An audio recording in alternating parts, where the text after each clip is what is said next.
सभी छात्रों को नमस्कार। आज हम बीए बीएड के अंतर्गत हिंदी शिक्षण शास्त्र है ना, हिंदी पेडागोजी के अंतर्गत श्रव्य दृश्य सामग्री का, सहायक सामग्री का या साधनों का हिंदी शिक्षण में उपयोग किस प्रकार होता है। सर्वप्रथम अपन हिंदी शिक्षण में सहायक सामग्री का बहुत ही महत्व होता है। बिना सहायक सामग्री के शिक्षण कभी भी अच्छा नहीं हो सकता। शिक्षण को रुचिकर, सरल एवं सुबोध बनाने के लिए सहायक सामग्री हमें बहुत आवश्यकता होती है। हिंदी शिक्षण में विद्यार्थी की अभिव्यक्ति, भावाभिव्यंजना, भाव ग्रहण एवं ज्ञान ग्रहण के लिए सहायक सामग्री उपयोगी है। शिक्षण में सुनने, देखने एवं सुनाने, दिखाने की सामग्रियों का उचित उपयोग किया जा सकता है। बिना सहायक सामग्री के शिक्षण रुचिकर नहीं रहता है। सहायक सामग्री में मुख्य रूप से श्यामपट, सूचना पट, चित्र, प्रतिरूप, मानचित्र, chart, radio, tape recorder, Doordarshan, अभिनय, प्रयोगशालाएं इत्यादि इत्यादि आते हैं। हिंदी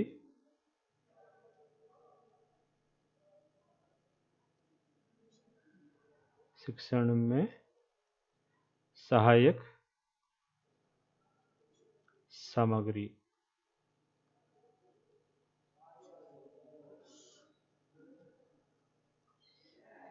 अर्थ व परिचय। अर्थ व परिचय के अंतर्गत हिंदी शिक्षण में हिंदी की जो कठिनाई स्तर पे विषय वस्तु होती है, उस विषय वस्तु को सामान्यीकरण करने के लिए, सरलीकरण करने के लिए अनेक प्रकार की श्रव्य दृश्य साधनों का उपयोग किया जाता है, जिससे हिंदी की जो कठिनाई स्तर की जो विषय वस्तु है उसका सरलीकरण किया जा सके, अर्थात सभी वर्ग के बालक बालिकाओं को वह अधिक समझ में आ सके। पाठ को सहजता से, सुगमता से विषय वस्तु को छात्रों तक पहुंचाने के लिए हिंदी शिक्षण के अंतर्गत सहायक सामग्री का उपयोग किया जाता है। सहायक सामग्री का बताने की भी अपनी एक कला होती है। वर्तमान युग कंप्यूटर का युग हो गया है, तो कंप्यूटर के युग के दरमियान कई प्रकार की जो बातें हैं वो अब होने लगी है। जैसे मान लीजिए ICT, information communication and technology का इसमें प्रयोग होने लगा है, शिक्षण में प्रयोग होने लगा है। शिक्षण में अब हिंदी शिक्षक को कंप्यूटर का ज्ञान भी बहुत ही आवश्यक है, क्योंकि वर्तमान युग में जो कक्षा कक्ष है डिजिटलाइजेशन की ओर अग्रसर होने लगी है। तो डिजिटलाइजेशन की ओर जब अग्रसर होती है तो पाठ की पूर्व तैयारी जो शिक्षक जो है वो पूर्व में ही करके अब आने लगा है, और पाठ के जो अनेक प्रकार के जो शिक्षण बिंदु है उसका विकास उसके माध्यम से, कंप्यूटर के माध्यम से स्क्रीन पे वो जो चित्रपट आता है उसके माध्यम से वह पाठ का विकास अब करने लगा है। महत्व, हिंदी शिक्षण में महत्व, चाहे आवश्यकता हो अथवा उपयोगिताएं हैं,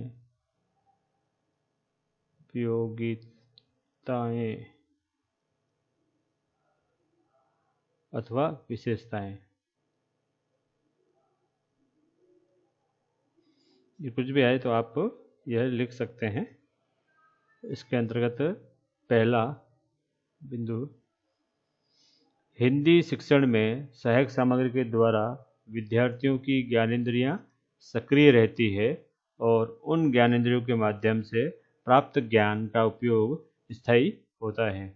ज्ञानेंद्रियां और कर्मेंद्रियां, यदि मनोविज्ञान अपन ने पढ़ा होगा तो ज्ञानेंद्रियां क्या होती है, सक्रिय होती है, अर्थात आँख, कान, नाक, मोह, है ना, और मस्तिष्क, ये क्या होते हैं, सक्रिय होते हैं, ये ज्ञान के केंद्र होते हैं।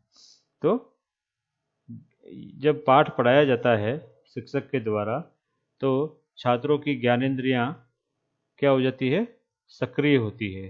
क्यों? क्योंकि वह टीचर जो है व्याख्यान करता है, अर्थबोध कराता है, भावबोध कराता है, विषय वस्तु विश्लेषण करता है, प्रश्न पूछता है, छात्रों को संलिप्त करने के लिए उससे उत्तर की अपेक्षा रखता है। उत्तर न आने पर अन्य विद्यार्थी से उत्तर प्राप्त करने की सांकेतिक या शाब्दिक या अशाब्दिक शब्दों में उसको क्या करता है, नेक्स्ट करके जो भी अगला जो होगा उसका अच्छा उत्तर देता है। उसी उत्तर से फिर सही उत्तर को जो जो उत्तर होता है, सही उत्तर, वो गलत उत्तर जो दिया होता है छात्र, उसे सही उत्तर को पुनर्दोहरान भी करवाता है। इससे क्या होता है, उसकी जो ज्ञानेंद्रियां व कर्मेंद्रियां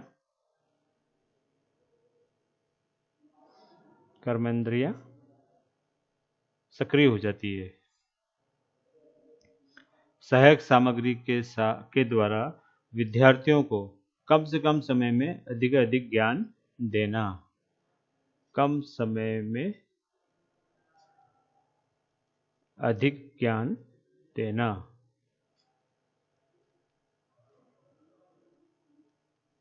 शिक्षक जो होता है, हिंदी शिक्षक, वह समय के अनुसार विषय वस्तु की पूर्व तैयारी करके आता है, ताकि विषय वस्तु का कठिनाई स्तर, विषय वस्तु में शब्दार्थ, विषय वस्तु का विश्लेषण, विषय वस्तु का मूल्यांकन, विषय वस्तु का उद्देश्य की प्राप्ति वो कम समय में अधिक से अधिक कर सके, उसका ये ध्यान वह विशेष रूप से रखता है।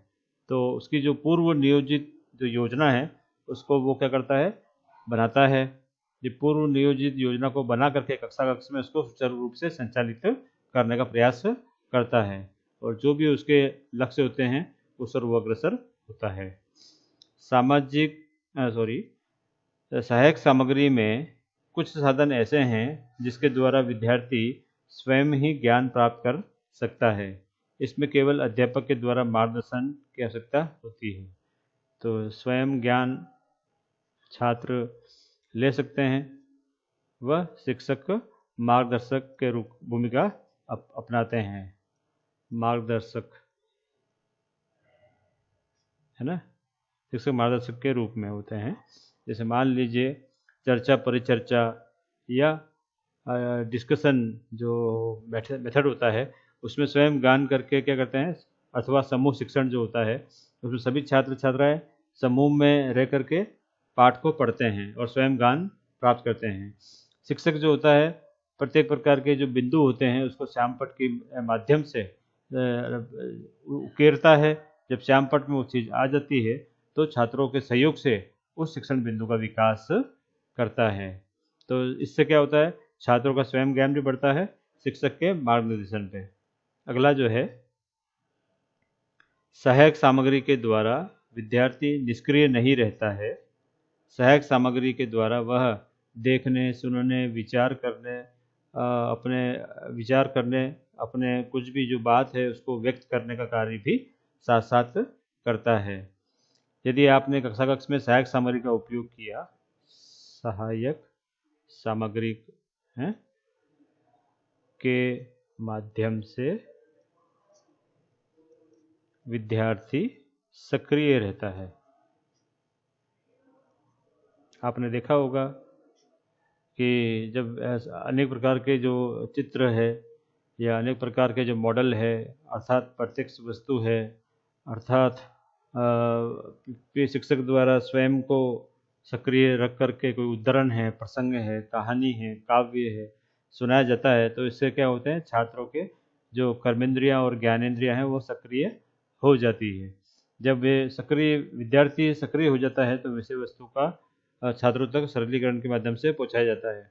इन दिनों क्या है, जब डिजिटलाइजेशन की बात हो रही है तो कंप्यूटर में पेन ड्राइव में, कंप्यूटर की जो एक पेन ड्राइव होती है उसको शिक्षक पूर्व तैयारी ही अपने पाठ योजना के माध्यम से पाठ का सरलीकरण कर चुके होते हैं। अब उन्हें पाठ को प्रस्तुतिकरण जो करना है तो उसमें सहायक सामग्री का उपयोग होता है। इसलिए कहते हैं कि शिक्षक जब अपने साथ में कुछ लेके जाता है तो केवल पुस्तक ही नहीं होती है, उसके साथ में अन्य उसका पिटारा भी होता है। जब वह पिटारा खोलता है तो सहायक सामग्री के माध्यम से छात्रों का ज्ञान स्थायी की ओर अग्रसर होता है। उस पिटारा में कई प्रकार के चार्ट होते हैं, है ना, कई प्रकार के मॉडल्स होते हैं, प्रत्यक्ष वस्तु होती है, इत्यादि इत्यादि। अगला जो है, सहायक सामग्री के द्वारा विद्यार्थी थकान महसूस नहीं करता है, क्योंकि सहायक सामग्री के द्वारा शिक्षा को रुचि के रूप में प्राप्त करता है। ये देखो कितना अच्छा बात बोली है यहाँ पर कि विद्यार्थी थकान महसूस नहीं करता है,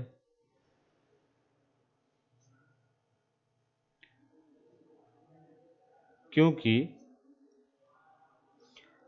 उससे उसकी रुचि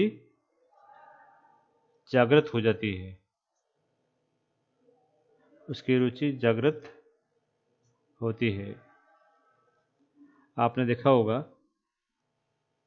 कि जब विद्यार्थी को पढ़ाया जाता है तो यदि टॉपिक बोरिंग वाला टॉपिक होता है तो विद्यार्थी नीरस हो जाता है।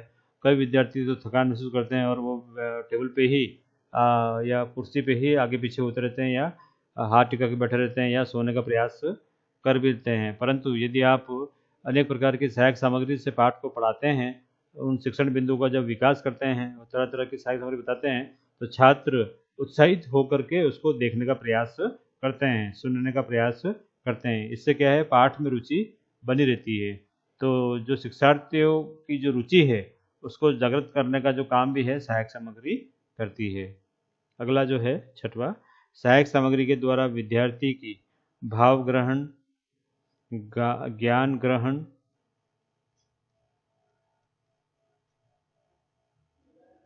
ज्ञान ग्रहण एवं भावाभिव्यंजना का पूर्ण विकास होता है। वह भावाभिव्यंजना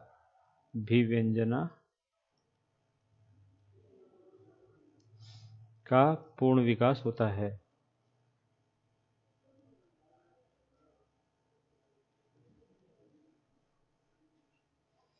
आपने देखा होगा जब छात्र पढ़ते हैं तो उसमें जब वो पढ़ते हैं अर्थात आदर्श वाचन शिक्षक द्वारा किया जाता है, अनुकरण वाचन शिक्षार्थियों द्वारा जब किया जाता है तो वह ज्ञान ग्रहण क्या है करते हैं।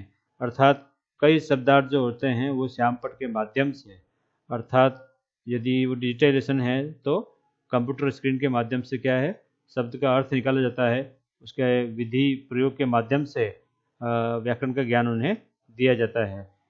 कविता में कई प्रकार के भाव होते हैं, दोहे, पदावली, छंद, रस, अलंकार, है ना, उसका ज्ञान भी क्या है उसके माध्यम से दिया जाता है। और उसको ताल, लय, आरोह अवरोह का ध्यान रखते हुए उसका भाव ग्रहण करा जाता है।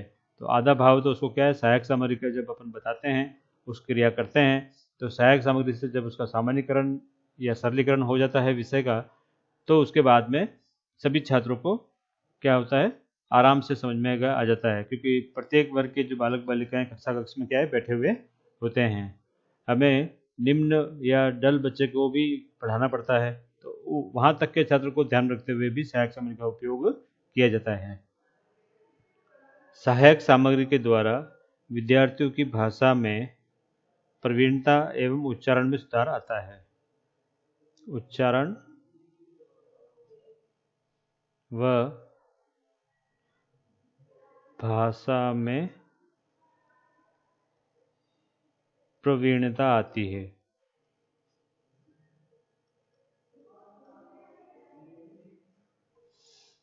विद्यार्थी को जब वो भाषा का उपयोग करते हैं अर्थात उसमें उच्चारण जब वो अनुकरण वाचन करता है अर्थात मौन पाठन भी करता है, अर्थात अन्य पठन भी जब करता है, अनुकरण, मौन या अन्य पठन जब करता है तो उसका उच्चारण शुद्ध होता है।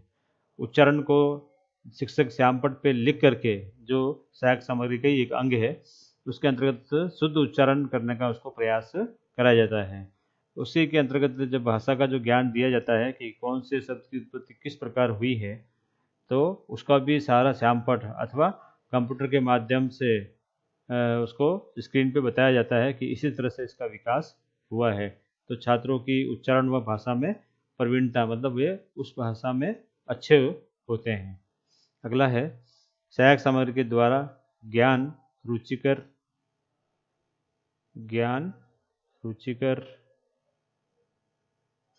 स्पष्ट व शुद्ध तथा स्थायी होता है।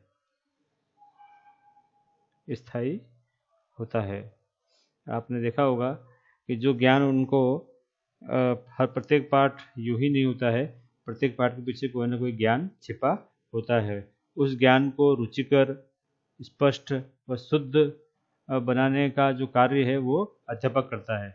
जब वो कक्षा कक्ष में जाता है या जाती है, तो कक्षा कक्ष की जो स्थिति को भांप करके, वहाँ के छात्र छात्रों का स्तर जान करके वह पाठ को रुचिकर बनाने का प्रयास करता है और स्पष्ट व शुद्ध भाषा का उपयोग करते हुए ज्ञान का स्थायीकरण करता है। अगला जो है सहायक सामग्री के द्वारा विद्यार्थियों की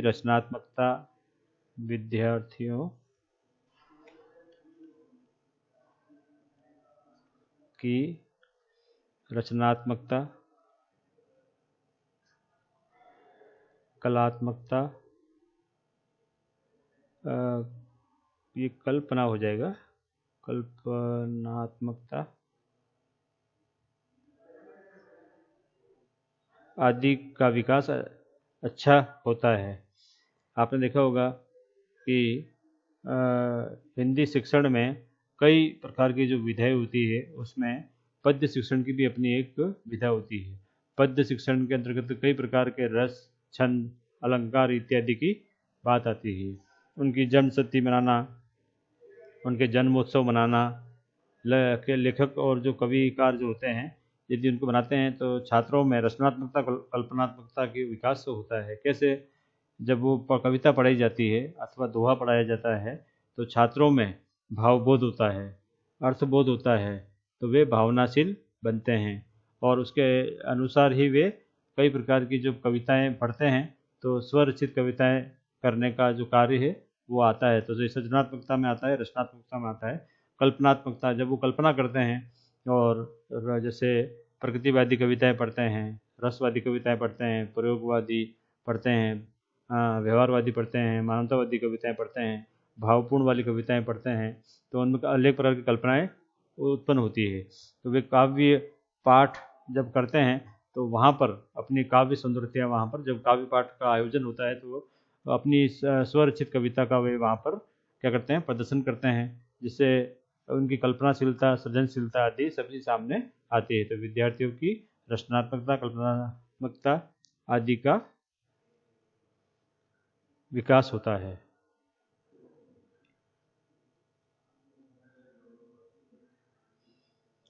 दसवां, सहायक सामग्री से विद्यार्थियों के अवधान को बनाए रखने एवं अधिगम को अच्छा करने में मदद मिलती है। अवधान का अर्थ यहाँ पर रुकावट है, एक तरह की रुकावट होती है, अवधान होता है। अवधान तथा सीखने की गति अच्छी होती है। आपने देखा होगा जब विद्यार्थी पढ़ता है तो अनेक प्रकार के जो कालांश है वह वहाँ पर आते हैं। तो जब अनेक प्रकार के कालांश टाइम टेबल के अंतर्गत आते हैं, तो उसमें जब हिंदी का जब पीरियड आता है, तब तक विद्यार्थी थक चुके होते हैं, अर्थात कई प्रकार की जो बातें हैं, शिक्षक नीरसपूर्ण होता है तो उनको अच्छा नहीं लगता है, क्योंकि हिंदी का जो शिक्षक है उत्साहपूर्ण है ना, रुचिपूर्ण होना चाहिए।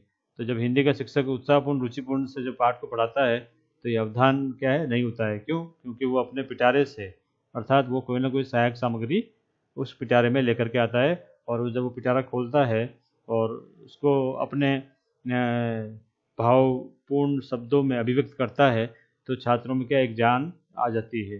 छात्र को भी जब सामूहिक रूप से उसको कार्य को किए करने के लिए कहा जाता है, चाहे काव्य हो, चाहे दोहा हो, रोला हो, पद्य हो, तो छात्र भी क्या है सक्रिय रह करके अच्छा मतलब वो सीखने की उनमें ललक उत्पन्न होती है। तो सीखने की जब ललक उत्पन्न होती है तो सीखने की गति स्वतः ही अच्छी हो जाती है। अगला जो है, सहायक सामग्री से शिक्षण के सिद्धांत एवं सूत्र के अनुसार शिक्षण होता है। शिक्षण के सिद्धांत व सूत्र के अनुसार शिक्षण कार्य होता है।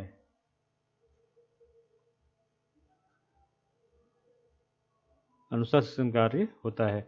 शिक्षण के सिद्धांत, कई प्रकार के जो सिद्धांत है हमने मनोविज्ञान के अंतर्गत पढ़े हैं। मनोविज्ञान में जैसे पावलोव का सिद्धांत है, स्किनर का सिद्धांत है ना, गेस्टाल्ट का सिद्धांत है, क्या है, पियाजे का सिद्धांत है। उन सिद्धांतों को यदि हम पढ़ेंगे तो शिक्षण सूत्र जो है हमें कहीं ना कहीं देखने को मिलता है। शिक्षण सूत्र मतलब ये है सरल से कठिन की ओर जाना, तो सरल से कठिन, अज्ञात से ज्ञात की ओर जाना, पूर्ण से अपूर्ण की ओर या अंश की ओर जाना। इस प्रकार के जो सिद्धांत है उसकी पूर्ति शिक्षण सहायक सामग्री के माध्यम से हमें देखने को मिलती है। अर्थात किस प्रकार वो कठिन विषय वस्तु का सरलीकरण करते हुए उसका सामान्यकरण संश्लेषण विश्लेषण विधि से उसको ज्ञान को क्या कहा जाता है, सरल करके, अच्छा करके और उसको स्थायी करने का प्रयास किया जाता है ताकि विद्यार्थी उस कार्य को नहीं भूले। और उसमें अनेक उदाहरणों के माध्यम से विद्यार्थी को सहयोग किया जाता है। सहायक सामग्री के द्वारा शिक्षक को अध्ययन में कम मेहनत करनी पड़ती है। यदि सहायक सामग्री तैयार होती है तो शिक्षक जो होता है, शिक्षक को क्या है, पूर्व ज्ञान को नवीन ज्ञान से जोड़ने में मदद मिलती है।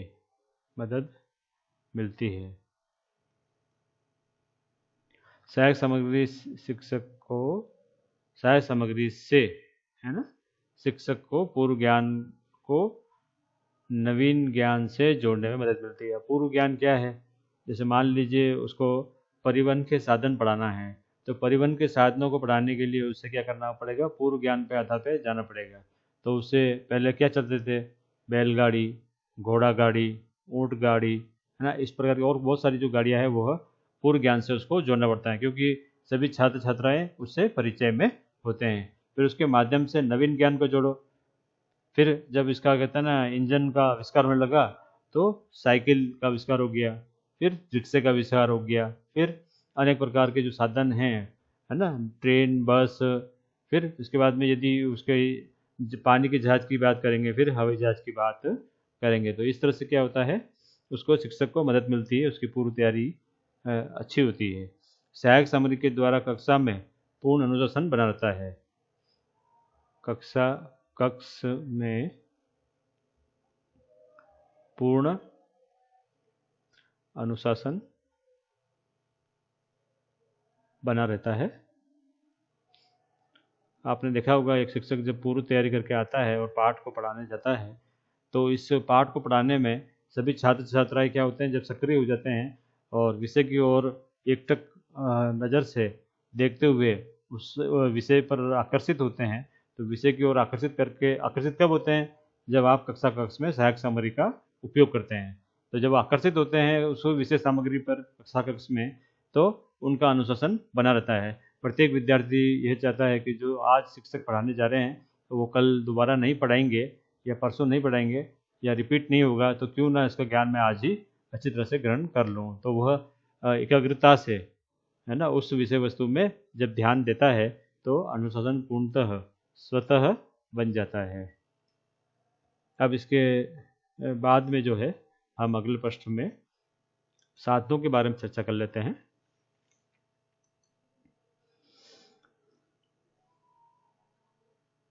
हिंदी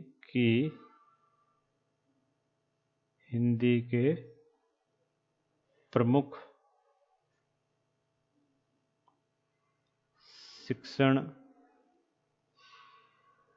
सहायक सामग्री। कौन कौन सी सामग्री हमें देखने को मिलती है? हिंदी में प्रयुक्त सहायक साधन के अंतर्गत हिंदी शिक्षण में विभिन्न प्रकार के सहायक साधनों का, साधन नहीं, एक वचन नहीं होगा, यहाँ पर बहुवचन होगा, सहायक साधनों का प्रयोग व उपयोग किया जाता है। उनका उपयोग व प्रयोग विषय वस्तु के अनुसार किया जाना चाहिए। हिंदी शिक्षण में विभिन्न प्रकार के पाठ पढ़ाने होते हैं, अतः वे विभिन्न प्रकार के जो पाठ होते हैं, गद्य, पद्य, निबंध, रचना, एकांकी, नाटक, कहानी, है ना, अनेक प्रकार की जो अन्य विधाएं होती है वह भी होते हैं। अतः उनके अनुसार सहायक सामग्री भी हिंदी शिक्षण में होनी चाहिए। हिंदी में गद्य पाठ, व्याकरण, निबंध, कहानी, पत्र लेखन आदि विभिन्न प्रकार के पाठ क्या है, समय समय पर आते रहते हैं। अतः इन विभिन्न पाठों के अनुसार है ना, अनुसरण करते हुए उसके अनुसार सहायक सामग्री का उपयोग होना चाहिए। हिंदी में उच्चारण सुधार हेतु रेडियो, ग्रामोफोन, लिंग्वाफोन या भाषा प्रयोगशाला की सहायता भी ली जा सकती है। वर्तमान में कक्षा डिजिटाइजेशन की ओर अग्रसर हो रहे हैं, तो उसे कंप्यूटर के ज्ञान भी होना चाहिए और कंप्यूटर के ज्ञान के माध्यम से, श्रव्य दृश्य सामग्री के माध्यम से हिंदी शिक्षण को रुचिकर, सरल बनाने की ओर वह प्रयास करता है। तो हिंदी शिक्षण में मुख्य रूप से निम्नलिखित सहायक सामग्री का उपयोग किया जाता है, जो हम नीचे दर्शा रहे हैं। पहला जो है श्रव्य साधन, दूसरा जो है दृश्य साधन और तीसरा जो है श्रव्य दृश्य साधन। दृश्य में दो तरह के जो साधन हैं वो हमें देखने को मिलते हैं। एक सामान्य साधन है, सामान्य दृश्य साधन, और एक यांत्रिक दृश्य साधन। ये दूसरे का पहला, ये दूसरे का दूसरा, ये तीसरा। श्रव्य साधन, श्रव्य साधन में रेडियो, ग्रामोफोन,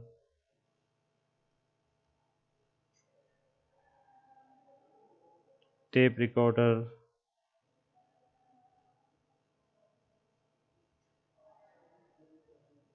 डिस्क रिकॉर्डर,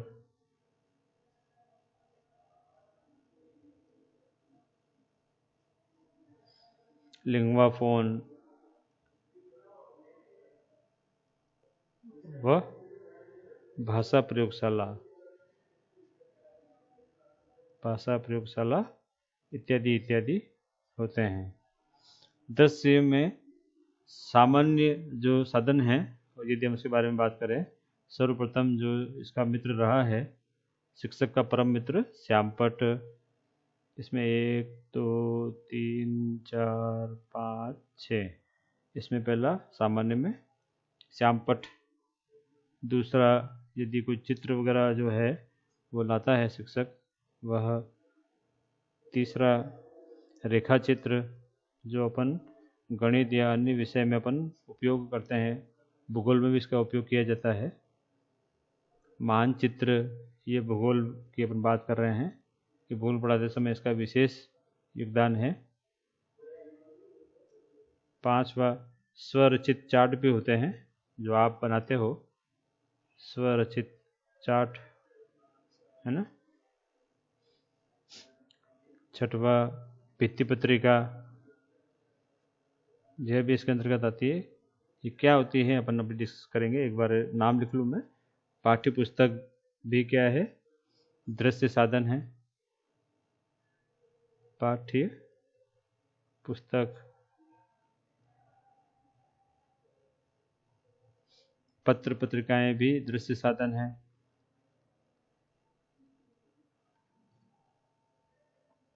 संग्रहालय जो म्यूजियम के नाम से जाने जाते हैं, यह भी दृश्य साधन है।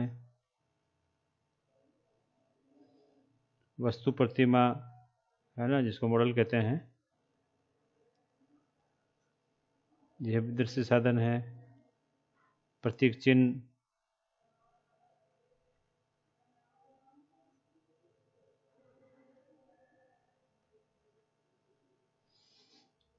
कठपुतली जिससे काव्य के ज्ञान देते हैं। वास्तविक पदार्थ, वास्तविक पदार्थ। सरस्वती यात्राएं, ये भी दृश्य में आती है। सरस्वती यात्रा जो इसको एजुकेशनल टूर कहते हैं, वह सब इसमें आती है। और फील्ड ट्रिप या क्षेत्रीय भ्रमण भी आप दृश्य में ले सकते हैं। क्षेत्रीय भ्रमण। यांत्रिक में अगर अपन बात करते हैं तो चित्र विस्तारक, चित्र विस्तारक,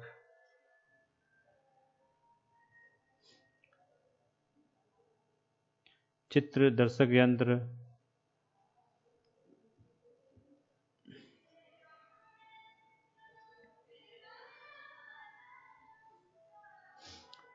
फिल्म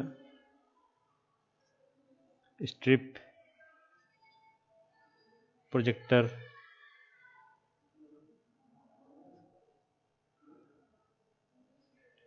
स्टीरियोस्कोप,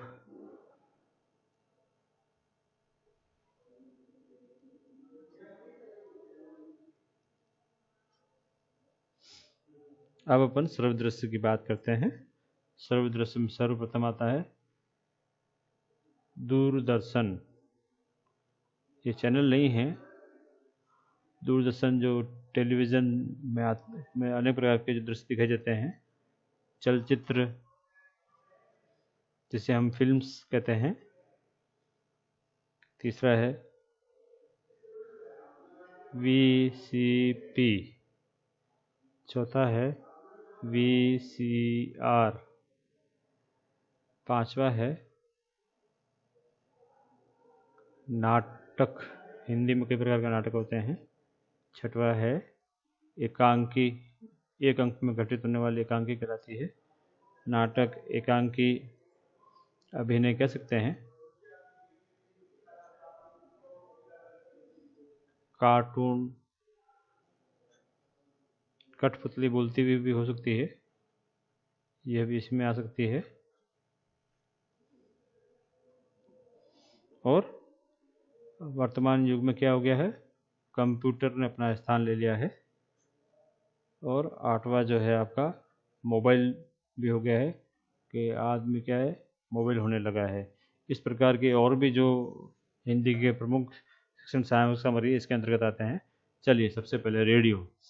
सर्व साधनों में सबसे अच्छा माध्यम है रेडियो। प्रधानमंत्री श्री नरेंद्र जी मोदी है, वो रेडियो के माध्यम से मन की बात करते हैं। तो मन की बात किससे करते हैं? जो स्कूल के विद्यार्थी होते हैं उनसे करते हैं। और उनसे करके कई प्रकार की जो विषय की जो बातें हैं, देश, समाज, राजनीति, आर्थिक, है ना, सामाजिक, सांस्कृतिक इत्यादि बातों की जानकारी लेकर के, और जो नवीन योजनाएं हैं उनसे उन सभी को देश की जो योजनाएं हैं उनसे अवगत कराते हैं। ग्रामोफोन। ग्रामोफोन आपने देखा होगा, एक गोल सा ग्रामोफोन होता है। इसमें एक डंडी के माध्यम से इसको यहाँ रखा जाता है और वह बजता रहता है। तो ग्रामोफोन के माध्यम से भी हिंदी के कठिनाई स्तर के जो पाठ होते हैं उसका सरलीकरण किया जाता है। एक इतना सा ऐसा बॉक्स होता है, उसमें यह चलता है ना। इससे एक डंडी होती है और ये पर round and round and round घूमता रहता है। टेप रिकॉर्डर से आप सभी लोग परिचित है। इसमें एक कैसेट होती है, उस कैसेट के माध्यम से वो टेप चलता है। और जब टेप चलता है उस कैसेट में, तो आपने हिंदी शिक्षण के अंतर्गत जब पाठ पढ़ाते हैं कितना ग्रहण किया है, तो उसको रिकॉर्ड करके यदि सुनते हैं तो आपको अपनी बात समझ में आएगी। डिस्क रिकॉर्डर भी इसके ऐसे ही लगभग लगभग होता है। इसमें भी इसकी जो प्रक्रिया जो टेप रिकॉर्डर की होती है उससे भिन्नता न लेते हुए, उससे मिला जुला होते हुए ही लिंगवा फोन भी इसी तरह प्रकार का कार्य करता है। लिंगवा फोन में जो बात आप कह रहे हो वह इको के माध्यम से अच्छी और स्पष्ट सुनाई देती है। वर्तमान युग में भाषा प्रयोगशाला भी हुई है। भाषा प्रयोगशाला में क्या है, लैंग्वेज लैब में उच्चारण जो होता है बच्चों का वो शुद्ध नहीं होता है, तो उस उच्चारण को शुद्ध करने के लिए, वर्तनी का सुधार करने के लिए और उसकी जो आवाज़ स्पष्ट व शुद्ध आने के लिए भाषा प्रयोगशाला का उपयोग विभिन्न कक्षों में अब होने लगा है। भाषा प्रयोगशाला में उन बालक बालिकाओं को लेके जाते हैं और उनके उच्चारण को शुद्ध करने का प्रयास किया जाता है। दृश्य में सामान्य जो है श्यामपट्ट, जब शिक्षक पढ़ाने जाता है तो वहाँ पर 100 बका और 1 लिखा काम आता है। तो जब वो शिक्षक पढ़ाता रहता है तो अगर वो लगातार बोलने की ही क्रिया करेगा तो कक्षा क्या हो जाएगी, नीरसता की ओर अग्रसर होगी। कक्षा नीरस न हो इसलिए वह श्यामपट्ट का सहारा लेते हुए अनेक प्रकार से शुद्ध उच्चारण के शब्द लिखता है, वर्तनी सुधार के शब्द लिखता है, श्यामपट्ट में प्रश्नोत्तर भी लिखता है, मुख्य सार है उसको लिखता है ना, जो मूल बिंदु है शिक्षण बिंदु उसको लिखता है, और उसका विकास अपने जो विचार जो होते हैं उस विचारों को अभिव्यक्त करने का जो लिपिबद्ध तरीका है वो श्यामपट्ट के अंतर्गत करता है। दूसरा है चित्र। यदि आपने देखा होगा शिक्षक जब पाठ पढ़ने जाता है तो कई प्रकार के चित्र वह पूर्व में ही बता देता है। अब मान लीजिए वह मीराबाई का पाठ पढ़ा रहा है और मीराबाई का यदि उससे कोई मॉडल नहीं मिलता है, मीराबाई का मान लीजिए उससे चित्र ही मिलता है, तो एक बार तो वह चित्र कक्षा में लेके जाएगा और कहेगा कि अमुक जो चित्र है किसका है, तो सभी छात्र बोलेंगे यह मीराबाई का है। मीराबाई किस तरह की कवित्री थी, तो आगे से आगे जो पाठ की जो क्रमबद्धता है और छात्रों का जो ज्ञानेंद्रिय है वह यहाँ पर सक्रिय हो जाती है।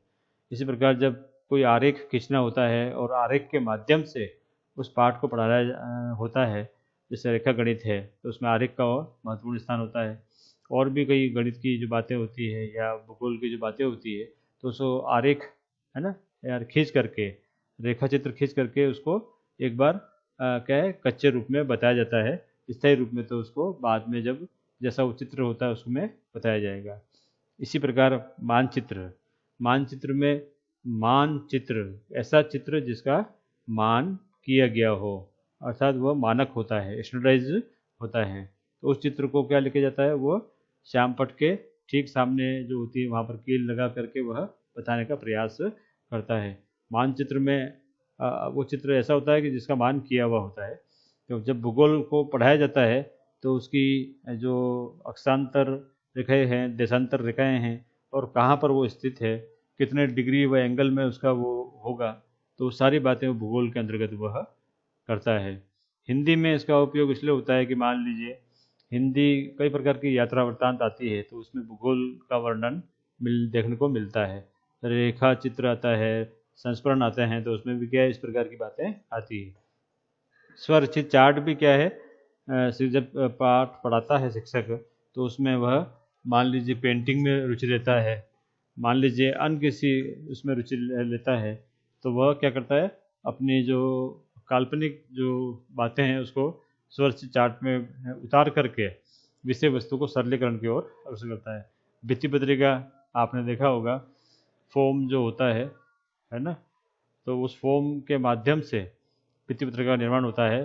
उस भित्ति पत्रिका में क्या करते हैं, जैसा जो विषय वस्तु होती है, कोई मॉडल बनाना होता है तो वो क्या है उसके स्थान पे बनाया जाता है। समय समय पर भित्ति पत्रिका का आयोजन बाल सभाओं में, उत्सव जयंतियों में भी देखने को हमें मिलता है।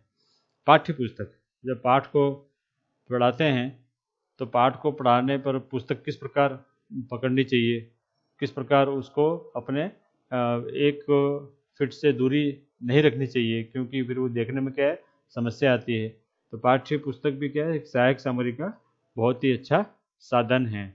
उसमें क्या है स्पष्ट जब देख करके पढ़ते हैं तो शुद्ध उच्चारण होता है, यदि पुस्तक में भी कहीं व्याकरण संबंधी त्रुटि होती है तो हम उसे सही कर सकते हैं। तो यह भी सहायक सामग्री के माध्यम से इसका उपयोग किया जाता है।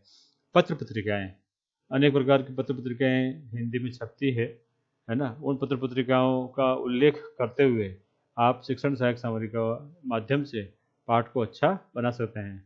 समय समय पर संग्रहालय, है ना, आप भी म्यूजियम जिसको कहते हैं वहाँ पर गए होंगे और इतिहास पढ़ाते समय, भूगोल पढ़ाते समय या हिंदी साहित्य का इतिहास पढ़ाते समय हिंदी के संबंधित जो पुस्तकें होती हैं, काव्य, महाकाव्य, है ना, उन पुस्तकों को उस संग्रहालय में जाकर जब अपन उसके इतिहास के बारे में पढ़ाते हैं तो सहायक सामग्री के माध्यम से वो पाठ अच्छी तरह से याद आता है। वस्तु प्रतिमा, ये प्रत्यक्ष वस्तु है, दोनों ही वस्तु प्रतिमा और प्रत्यक्ष प्रतीक चिन्ह। वस्तु प्रतिमा, मान लीजिए अभी मैंने उदाहरण दिया था, कबीर की पाठ पढ़ा रहे हैं, सूरदास का पाठ पढ़ा रहे हैं, तुलसीदास का पाठ पढ़ा रहे हैं, उसमें कृष्ण भक्ति और राम भक्ति आती है तो कृष्ण का कहते हैं प्रतिमा आ गई, राम की प्रतिमा आ गई, कबीर कवि के रूप में आ गए, सूर कवि के रूप में आ गए, तुलसी कवि के रूप में आ गए। तो प्रत्यक्ष जो उसकी वस्तु प्रतिमा लेके जाते हैं तो छात्र को ध्यान में आता है कि इस तरह के से सूरदास जी क्या थे, क्या जन्मांध थे, जन्म से अंध थे। तो वो जब प्रतिमा को देखते हैं तो उन्हें आभास होता है। इस प्रकार प्रतीक चिन्ह होता है। देश के अनेक प्रकार के जो प्रतीक चिन्ह है ना, झंडे है, अशोक स्तंभ है, या इतिहास हम जो पढ़ाते हैं तो उसमें कई प्रकार के जो चिन्ह देखने को मिलते हैं।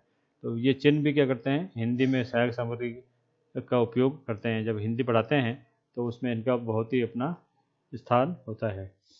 चित्र विस्तारक, है ना, कितनी अच्छी बात है। चित्र विस्तारक को हम अंग्रेजी में एपिडाइस्कोप कहते हैं, है ना। ये क्या करता है, छोटे से चित्र को बड़ा करने का प्रयास करता है। तब छोटे से चित्र को बड़ा करने का प्रयास उसके अंदर रहता है। उसको जैसे जैसे अगर आप उस बटन को दबाओगे तो वो चित्र बड़ा होता रहेगा। तो सूक्ष्म से सूक्ष्म ज्ञान को भी या सूक्ष्म से सूक्ष्म चित्र को भी इसके माध्यम से उसकी सूक्ष्म या छोटी छोटी बिंदुओं को ध्यान में रख करके अपन पढ़ सकते हैं। चित्र दर्शक यंत्र, यह भी इसी प्रकार का ही यंत्र होता है। जब चित्र इसमें आते हैं, जिसको फिल्म स्ट्रिप प्रोजेक्टर भी जैसे नीचे है, ये और ये लगभग एक ही जैसे हैं होते हैं। इसमें भी क्या है, वो फिल्म स्ट्रिप यहाँ पर रखा जाता है और वो चित्र यहाँ स्क्रीन पर बड़ा दिखता है। इस प्रकार स्टीरियोस्कोप का भी इसी प्रकार से होता है। इसमें क्या होता है, ये सभी दृश्य साधन हैं, इसमें कोई आवाज़ वगैरह नहीं आती है। केवल आप शांति से उस चीज़ को देखिए, गौर से सूक्ष्म बातों को गौर से देखिए और उसको पढ़िए। यहाँ पर हम शायद दृश्य चित्र में कठपुतली भूल गए थे। कठपुतली के माध्यम से क्या ये दृश्य भी है और यहाँ पर श्रव्य दृश्य भी है। तो कठपुतली के माध्यम से आपको शिक्षा दी जाती है। कोई कहानी का जो है विस्तार करते हैं तो दृश्य के माध्यम से करते हैं। कई बार मुख कठपुतली बताई जाती है जो उसका क्या है, मौन रूप से संदेश आप तक पहुंचाया जाता है। इस प्रकार वास्तविक पदार्थ है, अर्थात वर्तमान में कई प्रकार के वास्तविक पदार्थ है। जब विज्ञान का पाठ पढ़ाते हैं तो उन पदार्थों को जस की तस उपयोग करना पड़ता है। भूगोल पढ़ाते हैं, है ना, दालें पढ़ाते हैं या कोई पत्थर के इसके पढ़ाते हैं तो वो आपको मूल रूप से ही आपको बतानी पड़ती है। वास्तविक का मतलब होता है मूल रूप से। तो मूल रूप से अगर आप नहीं बताओगे तो छात्रों का ज्ञान स्थायीकरण नहीं होगा। इसी प्रकार सरस्वती यात्राएं जब करते हैं तो उसका विवरण भी अपने को देखने को मिलता है। क्षेत्रीय भ्रमण भी है। कई प्रकार की जो यात्राएं हैं, यात्रा वृत्तांत जो करी हुई लिखी हुई है, तो यात्रा वृत्तांत में क्या है, सरस्वती यात्रा का महत्वपूर्ण स्थान है ना।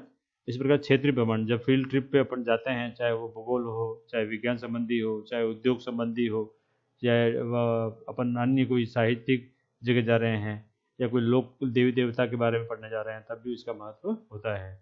सर्वदृश्य साधनों में दूरदर्शन के माध्यम से अपन क्या देख सुन सकते हैं, बोल भी सकते हैं। आजकल के कंप्यूटर यहाँ पर नीचे आ गया है, इसमें बोल के रिकॉर्ड भी हो सकता है।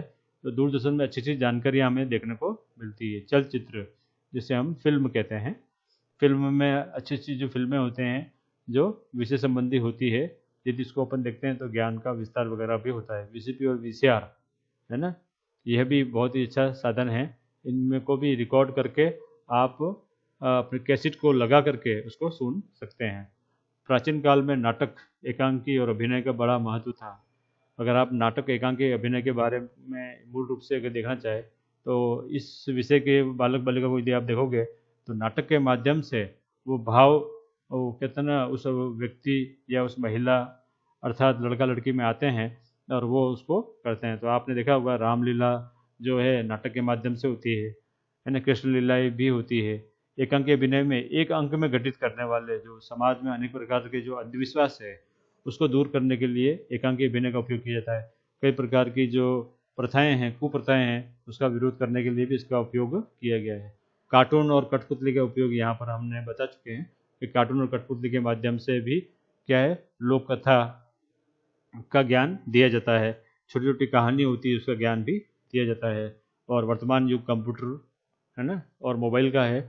आजकल इसके माध्यम से डिजिटलाइजेशन के माध्यम से शिक्षा को डिजिटलाइजेशन किया गया है। जब शिक्षा को डिजिटलाइजेशन किया गया है तो उसमें कंप्यूटर और मोबाइल का बहुत ही उपयोगी है। मोबाइल से आप वो स्क्रीन शॉट ले करके उसको सेव करके कंप्यूटर में उसको ले करके उसको क्या है, प्रत्यक्ष ज्ञान दिया जाता है ताकि उसका ज्ञान स्थायीकरण की ओर अग्रसर होता है।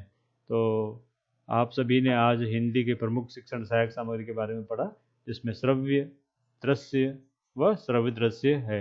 यदि इससे संबंधित कुछ पूछना है तो आप मुझे शनिवार मिल सकते हैं। शनिवार 12 से 2 के बीच में समूह में आए, हम इसके बारे में ज्ञान प्राप्त करेंगे। मुझे सुनने के लिए आप सभी को बहुत बहुत धन्यवाद।